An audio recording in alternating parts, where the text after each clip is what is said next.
This Amazon fee might be killing your profits without you even noticing. But don't worry, in this video, I'll show you exactly how to find out how much that's costing you and what to do about it. So if you're new to the channel, welcome. My name is Ali Hobart, and along with my husband Sumner, we share with you our top tips and strategies, tutorials, everything for you to make money online. So be sure to subscribe to never miss any of our future videos, and let's get to it. So what is this fee that I'm talking about? No, I'm not talking about the increased FBA fees, not talking about the new low inventory level fee or inbound fees. I am talking about return fees. Technically, that is not a fee, but one thing that you need to understand is that every time a customer returns your product, you are losing money. And why is that?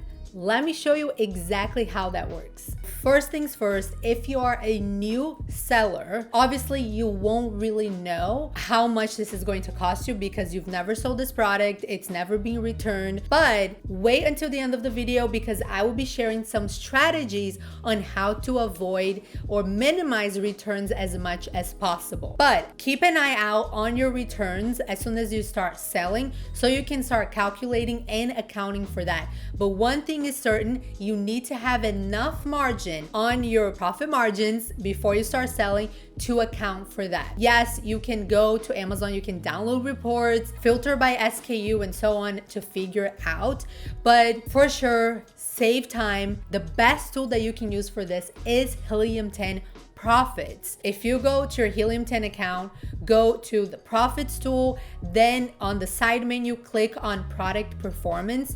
You're gonna have a list of the products that you sell and all of the different numbers, gross revenue, expenses, everything. So if I go ahead and I click on one of them, it's going to open this new window with a bunch of different numbers. There's all kinds of data that you can and should pay attention to, but I wanna go specifically to this last tab right here, which is profitability. Right here, it's gonna divide in two sections. The first one is the unit profitability. So it's kind of like that revenue calculator. These are the fees that you're being charged per unit. And sometimes, let's say you have a sale going on or something. So those numbers can slightly change. But in general, you're going to have the base price, product cost, shipping cost, COGS of units. So which you have to input here in Helium 10, gross profit, Amazon fees, net profit, and ROI. Then let's check out this right section right here. So as you can see, this is actually, if you see here, this is evaluating a period of this week. So this week, right now is Wednesday, but from 10 to 12 of June, this product had all of these numbers. So amounted all of the sales. Here's the product cost, shipping cost, every single FBA fees, all kinds of fees over here.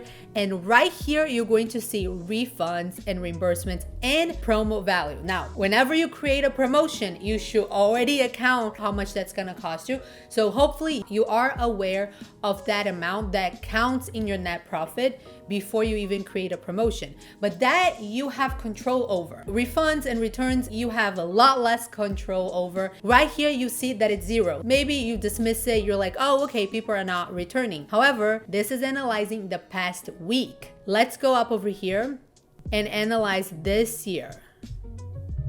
So now we're analyzing pretty much 6 months. And you can see here under refunds that it's 1.86% of all sales. It's like a fee. They're deducting 1.86% of our gross profit margin to account then for our net profit. So that is how you find out on average how much you should account even per unit. Obviously, this is on average last 6 months. You can analyze multiple times of year. Maybe you get a lot of returns in Q4, or maybe you get a lot of returns in the summer. So it's good to have a good 1 year average for you to analyze it. This is kind of like a new product, so I'm just analyzing 6 months. But here you have it, 1.86%. Now, this might seem to you not a big deal. First of all, products vary. Some are more prone to returns than others. And this one is actually quite low because of one of the strategies that we have applied, which I'm going to share with you. But just want to make it clear, make sure to know this number and account for it in your revenue profit calculator. If you're running campaigns, which I hope that you are, make sure that your ACoS and all of your strategy with profitability accounts for this as well. Make sure to utilize this tool, which is amazing. It accounts for everything for you to know your actual net profit. So we've been going really hard on PPC for this one. So our net profit after everything is 15.56% on this specific product. If you just go with the basic calculator, you might really miss a lot that's going on. So now let me share with you my favorite strategies for you to minimize as much as possible customer returns. Strategy number one and most important is a clear listing. I know that sounds super obvious, but trust me, we have made changes in the past on our product images and bullet points, description, A+ content that has significantly impacted the amount of returns. Maybe you need to make a disclaimer. Maybe you need to be more clear about the size, adjust the scale, have a better image so people are not disappointed. Maybe you're selling clothing and you realize that your product runs large or runs medium, runs small. Although it's a little bit different returns for apparel, but in general, there's so much that you can do to make your listing much more clear so that the customer is much more prepared on what they can expect when they receive it. That will minimize your returns. Imagine if you sell less, but your profit is actually higher because you're not accounting for all of those returns, because again,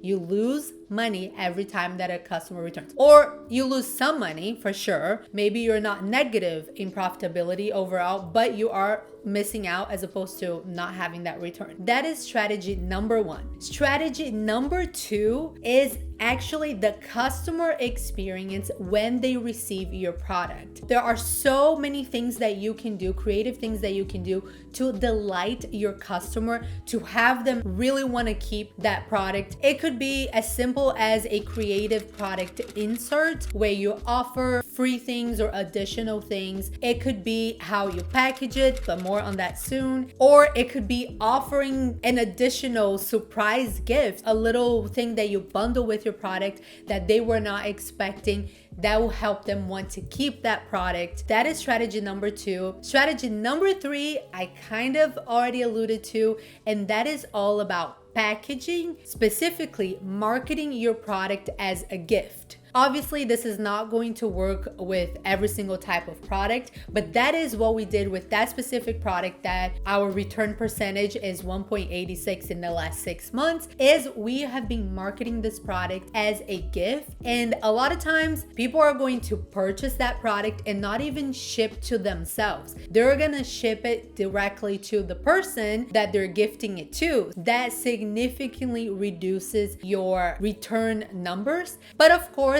you not just market, hey, give this as a gift. You need to actually invest a little bit as well. A nice packaging, something that someone would be proud to give as a gift, not just like, hey, a garlic press. Give it as a gift. People are not going to do that. Those are my top 3 strategies for you to reduce returns. And of course, there are strategies specific to your own product that will reduce returns. Definitely go on Amazon and read why people are returning your product. Too small or not as described, it came broken or whatever. You need to address any defects, even if it's not actually a defect. But if the customer's expectations are not being met with your product, you either need to make that more clear in the listing, as I mentioned, or you need to actually change the product and improve it. Sometimes you think, oh, that's going to be too expensive. Let's say it might cost you 50 cents, $1 more to have a better quality product or to